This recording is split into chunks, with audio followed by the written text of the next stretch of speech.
आज हम लोग क्वेश्चन नंबर 8 सॉल्व करेंगे।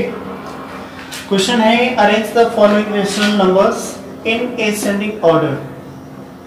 तो हम लोग पहले समझते हैं बच्चों कि असेंडिंग ऑर्डर होता क्या है। असेंडिंग ऑर्डर का अर्थ होता है बच्चों कि हम किसी भी नंबर को स्मॉलेस्ट टू ग्रेटेस्ट जब लिखते हैं तो उस ऑर्डर को हम असेंडिंग ऑर्डर कहते हैं। आपको बताया गया smallest to greatest, smallest to greatest हम लिखते हैं, ठीक है। अर्थात छोटे से बड़े की तरफ जब हम आगे बढ़ते हैं तो उस ऑर्डर को, उस क्रम को असेंडिंग ऑर्डर कहते हैं, ठीक है। तो जब इन्हीं नंबर्स को हम स्मॉलेस्ट टू ग्रेटेस्ट जब लिखते हैं तो उस ऑर्डर को असेंडिंग ऑर्डर कहते हैं। जैसे मान लीजिए छोटा सा एग्जांपल देखते हैं हम लोग। जैसे मान लीजिए 3, ये 5, 2, 1, 8, ठीक है। यहाँ पे कोई भी ऑर्डर नहीं है, ना स्मॉलेस्ट है मतलब ना स्मॉलेस्ट ग्रेटेस्ट है, ना ग्रेटेस्ट टू स्मॉलेस्ट है, ऐसा नहीं है।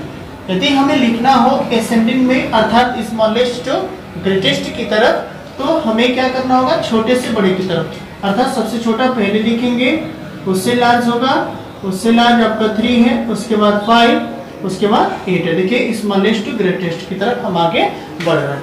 तो इस ऑर्डर को, इस क्रम को हम कहते हैं असेंडिंग ऑर्डर, ठीक है।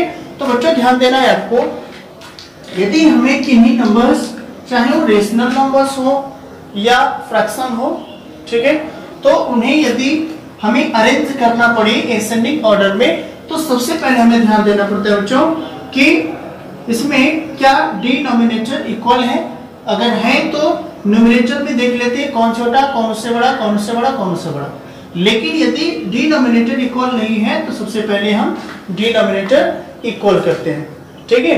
तो कल आपको क्वेश्चन नंबर 5 में कल बताया गया था आप लोगों को कि डिनोमिनेटर कैसे इक्वल करते हैं, ठीक है। पुनः एक बार रिपीट करते हैं बच्चों। डिनोमिनेटर इक्वल करने के लिए हम लोग डिनोमिनेटर का एलसीएम निकालते हैं और एलसीएम को प्रत्येक डिनोमिनेटर से डिवाइड करते हैं और जो क्वोशिएंट होता है डिनोमिनेटर और न्यूमरेटर दोनों में मल्टीप्लाई कर करके हम लोग डिनोमिनेटर इक्वल कर लेते हैं, ठीक है। तो यहाँ पे सबसे पहले तो ध्यान देना ये है कि यहाँ पे हम ये देख रहे हैं कि जो डिनोमिनेटर है नेगेटिव में है, तो डिनोमिनेटर नेगेटिव नहीं होगा क्योंकि हम नेगेटिव नंबर का एलसीएम प्राप्त नहीं कर सकते, ठीक है ना। तो इसलिए हम क्या करेंगे बच्चों कि पहले हम डिनोमिनेटर को पॉजिटिव बनाएंगे, अर्थात इसको हम लिख सकते हैं या -4/9, क्योंकि -1 से मल्टीप्लाई करेंगे और ऊपर भी -1 से, ये +9 हो जाएगा और ये -4 हो जाएगा, ठीक है ना। तब डायरेक्टली चेंज कर सकते हैं। और यहाँ पे तो -5/9 5/12 है ही, ठीक है। और उसके बाद 7 यहाँ पे -18 है, तो -18 को आपको +18 बनाना है तो ऊपर नेगेटिव कर दें और नीचे आपको पॉजिटिव कर देना है, क्योंकि जब -1 से मल्टीप्लाई करेंगे तो माइनस माइनस प्लस हो जाएगा और ऊपर आपका प्लस माइनस माइनस हो जाएगा। और उसके बाद -2/3, यहाँ पे 3 पॉजिटिव है डिनोमिनेटर, ठीक है।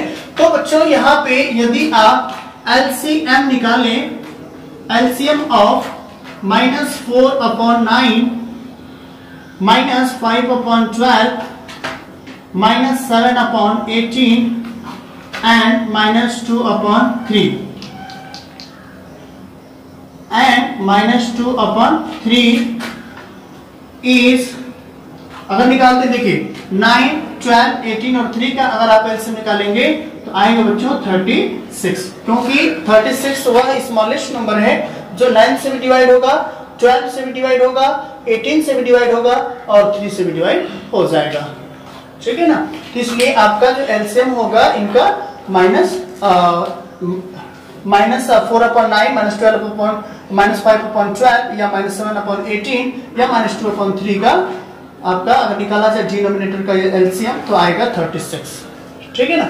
चलिए अब क्या एलसीएम क्यों निकाला गया बच्चों, यहाँ पे ध्यान देना है हमको। एलसीएम इसलिए निकाला गया कि एलसीएम को डिनोमिनेटर से हम लोग डिवाइड करेंगे, जो क्वोशिएंट आएगा आपका अंश में अर्थात न्यूमरेटर और डिनोमिनेटर में मल्टीप्लाई करेंगे, ठीक है ना। चलिए मल्टीप्लाई करते हैं। नाउ -4/9 और 9 4 जा 36, अर्थात 4 से मल्टीप्लाई करेंगे बच्चों तो ये आ जाएगा। चलिए एक स्टेप आगे बढ़ते हैं।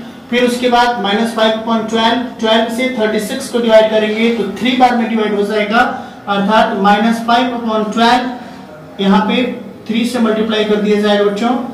और उसके बाद फिर -7/18, 18 2 जा 36, इसलिए 2 से मल्टीप्लाई करेंगे।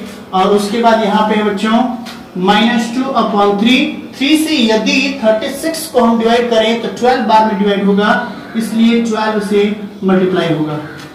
ठीक है, अर्थात इसे हम लिख सकते हैं बच्चों, इसे लिख सकते हैं -4 4 जा 16/36, 5 3 जा 15, अर्थात -15/36। और यहाँ लिख सकते हैं -7 × 2, अर्थात -14/36। और उसके बाद यहाँ पे हो जाएगा -24/36। ठीक है, अब आपको देखिए स्पष्ट समझ में आ रहा होगा कि कौन किससे बड़ा है, कौन किससे छोटा है।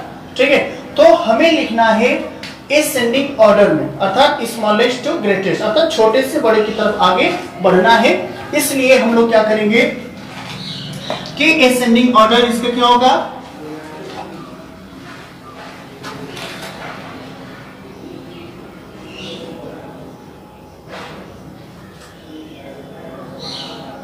असेंडिंग ऑर्डर यहाँ पे इक्वल टू, यहाँ पे देखिए इसमें देखिए सबसे छोटा कौन है। ठीक है, -24 सबसे छोटा बच्चों, इसलिए यहाँ पे लिखेंगे -24/36। उसके बाद इससे थोड़ा जो बड़ा है वो है बच्चों -16/36। उसके बाद इससे जो थोड़ा बड़ा है वो -15/36। उसके बाद इससे जो बड़ा है वो -14/36। ठीक है, देखिए जो नंबर आपका जितना ही बड़ा होता है और उसके सामने ये जो नेगेटिव नंबर है, ठीक है ना, यदि आपको नंबर है, यदि नेगेटिव को छोड़ दिया जाए, तो समझ लीजिए कि यदि नेगेटिव को हम छोड़ दें यहाँ पे तो 24 इन सब की अपेक्षा जो है 16, 15 और 14 की अपेक्षा बड़ा दिख रहा है, लेकिन उसके सामने माइनस लग गया तो आप मान के ये समझिए कि इन सबसे बहुत ज्यादा ये छोटा है। ठीक है, क्योंकि इसका जो है छोटा बड़ा का जो निर्णय है केवल नंबर लाइन बना करके देख पाते हैं कि कौन किससे बड़ा। तो नंबर लाइन जब आप बनाएंगे और 0 से लेफ्ट में अगर चलेंगे, ठीक है, तो जो 24 होगा सबसे लेफ्ट में होगा। ठीक है, क्योंकि 0 के बाद -1, -2, -3 लेफ्ट में आप बढ़ते जाएंगे तो इन सबसे लेफ्ट में जो होगा -24 होगा, तो सबसे छोटा यही है। ठीक है, अगर इससे अगर देखा जाए तो राइट में ये होगा। तो जो नंबर लाइन पे कल ही बताया गया था कि जितने भी नंबर होते हैं अपने लेफ्ट वाले से बड़े होते हैं, अर्थात इससे ये लेफ्ट में होगा, इससे लेफ्ट में ये होगा और सब इससे भी लेफ्ट में ये राइट में ये होगा। ठीक है ना, तो ये इससे राइट में ये होगा, ठीक है, इससे राइट में ये होगा और इससे राइट में ये होगा नंबर लाइन पे, इसलिए ये बड़ा होगा, इससे बड़ा ये होगा। ठीक है, और इससे बड़ा ये होगा। ठीक है ना, अब क्लियरली आपको समझ में आ रहा होगा बच्चों कि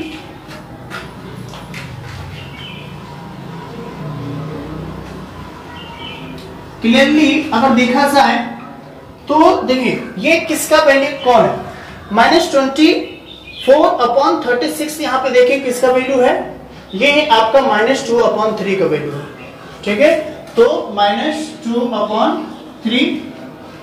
ठीक है, उसके बाद शायद आप लोगों को इधर नहीं दिख रहा है, चलिए तो यहाँ पे क्या करेंगे, इधर घुमा दो ना, नहीं दिख रहा है तो कितना सेकंड पकड़ो,